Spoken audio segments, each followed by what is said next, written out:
జగన్ కు అంబేద్కర్ పేరు ఎత్తే అర్హత కూడా లేదన్నారు. అమరావతిలో అంబేద్కర్ విగ్రహం కట్టి తీరుతామన్నారు టీడీపీ నేతలు బుద్ధా వెంకన్న. గతంలో అమరావతిలో అంబేద్కర్ విగ్రహం పెట్టాలని చంద్రబాబు నిర్ణయించారని, కానీ జగన్ విజయవాడలో నిర్మించారని అన్నారు.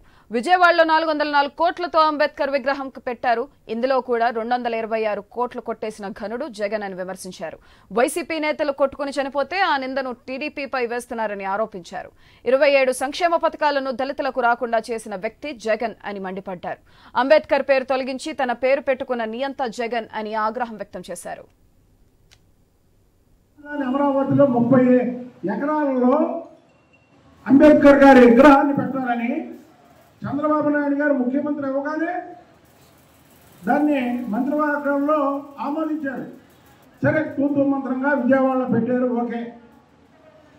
దానికి 404 కోట్లు బిల్లు పాస్ చేసుకొని 170 కోట్లు దానికి ఖర్చు పెట్టి అంబేద్కర్ గారి విగ్రహంలో కూడా స్వార్థం చూపించినటువంటి వ్యక్తి జగన్మోహన్ రెడ్డి.